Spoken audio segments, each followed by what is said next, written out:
1972, the Palo Alto Research Center of Xerox Corporation began developing a local area network system it called Experimental Ethernet. Later, Xerox, Digital Equipment Corporation, and Intel jointly defined a revised and improved Ethernet specification. This was further refined in version 2.0 of the specification. The work done by DEC, Intel, and Xerox contributed substantially to the IEEE 802.3 standard, which is substantially compatible with the latest version of the Ethernet specification. The IEEE 802.3 CSMA CD architecture is one of the medium access control architectures defined by the IEEE Project 802. The CSMA CD form of medium access control is one of a class of protocols that uses random access or contention techniques to solve the problem of who goes next in a system where all stations share a common broadcast medium. The earliest of the contention techniques was used in an experimental packet radio broadcasting system called Aloha, developed at the University of Hawaii in the early 1970s. The protocol used by the Aloha system is a free-for-all technique. When a station has a frame to transmit, it does so. It then waits for a period of time that is equal to twice the propagation time. This is the length of time it takes a frame to travel between two stations that are farthest apart in the network. If the sending station receives an acknowledgement to its frame within twice the propagation time, it knows that the frame was correctly received. If the sending station does not hear an acknowledgement in that time, it assumes that something went wrong and retransmits the frame. After repeated retransmissions without an acknowledgement, the sending station gives up. If two stations attempt to transmit frames at the same time, the two transmissions interfere, creating a collision. When collisions occur, frames are damaged. Receiving stations detect errors through an error detection mechanism and ignore damaged frames. Both stations then attempt to retransmit. The protocol is simple but inefficient during high channel utilization. The maximum utilization of the transmission medium with the pure Aloha protocol is less than 18%. One problem with the Aloha protocol is that collisions often occur when a station begins transmitting a frame while another station is already transmitting. The technique of Carrier Sense Multiple Access, or CSMA, is an attempt to remedy this shortcoming of the Aloha protocol. With CSMA, a sending station first listens to the transmission medium before sending. If the medium is busy, the station waits, avoiding a collision. This technique is sometimes called listen before talk. When the medium is quiet, the station sends a frame. However, even with the listen before talk technique, two or more stations can listen at exactly the same time and then transmit simultaneously, causing a collision. When frame transmission times are long compared with propagation time, a significant portion of channel capacity can be lost due to collisions, because each station transmits its entire frame before discovering that a collision has occurred. The final refinement to the CSMA technique is CSMA-CD, which adds the collision detection function. Sending stations continue to listen to the transmission medium even after they have begun transmitting. If a collision occurs, each transmitting station immediately detects the collision, stops transmitting, and sends out a jamming signal. This ensures that all stations on the network detect the collision. Each station that was transmitting waits for a random period of time and again listens.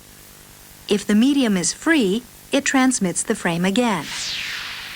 If all stations waited the same length of time before listening and starting transmission, another collision would occur.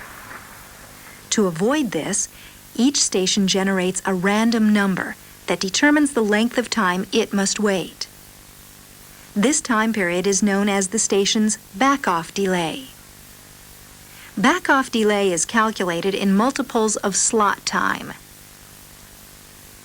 Slot time is the time it takes a signal to travel from one end of the network to the other and back again.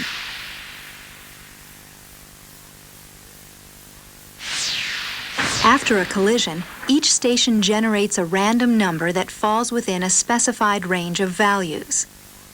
It then waits that number of slot times before attempting retransmission. The smaller the range of values from which the random number is selected, the greater is the likelihood that two stations will select the same number, causing a collision. However, if the range of numbers is large, all the stations may wait for several slot times before any station transmits, causing transmission time to be wasted. To achieve a balance between these two considerations, an approach called binary exponential backoff is used. With this technique, if repeated collisions occur, each station waits longer after detecting collisions until the station successfully transmits without collision. If a station is unsuccessful in transmitting after a maximum number of attempts, usually 16, it reports an excessive collision error condition. Binary exponential backoff results in minimum delays when traffic on the network is light. But when traffic is high, repeated collisions will cause stations to wait longer after collision detection, lessening the chance of further collisions. The IEEE 802.3 CSMA CD standard defines a model having 7 functions. The 3 functions on the left are associated with transmitting data, and the 3 on the right with receiving data. This last function is associated with attaching a station to the physical transmission medium. The 4 top functions are performed by the medium access control sublayer, and the 3 bottom functions are performed by the physical layer. The MAC sublayer performs the functions of data encapsulation and decapsulation and medium access management. The data encapsulation function is performed by a transmitting station. It adds a header and a trailer to each LLC PDU that it receives to create a MAC frame. The header and trailer are used to synchronize the receiving station with the signal, mark the beginning and end of the frame, specify the addresses of the sending and receiving stations, and detect transmission errors.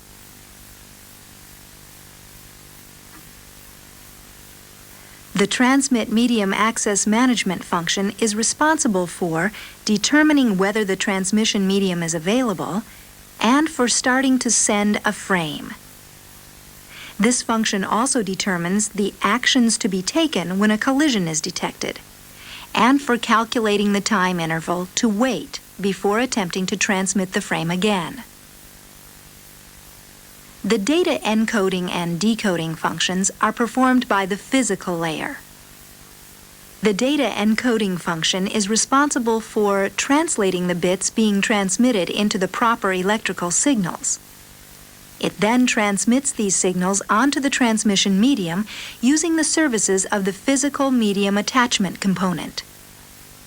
The data encoding function is also responsible for listening to the transmission medium and for notifying Transmit Medium Access Management whether the medium is free or busy and whether a collision has occurred. All stations that are not transmitting receive all signals that appear on the transmission medium. When signals are received, data decoding translates them back from the electrical signals into the bit stream those signals represent and passes the bits to Receive Medium Access Management. Receive Medium Access Management performs validity checks on the data in each frame and passes each good frame up to data decapsulation. Data decapsulation checks the destination address field in each frame that it receives.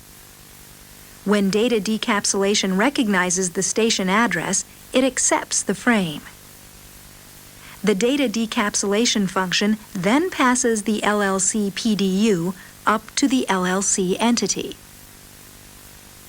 These 6 components of the MAC sublayer and the physical layer are normally implemented in the form of a LAN adapter circuit board that is installed in a network device such as a personal computer.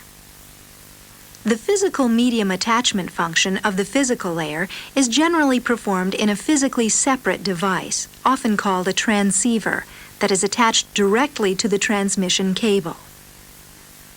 The LAN adapter is connected to the transceiver using a short cable. You have seen an introduction to the CSMA CD-LAN architecture that showed how the standard has evolved from work done by DEC, Intel, and Xerox on the Ethernet specification. You have also seen demonstrations of the CSMA CD protocol in operation, examined a functional model of the IEEE 802.3 architecture, and looked at the physical components that are used to implement a CSMA CD-LAN connection in a personal computer. Please turn to Mini Course 1 in your personal reference guide and continue your study.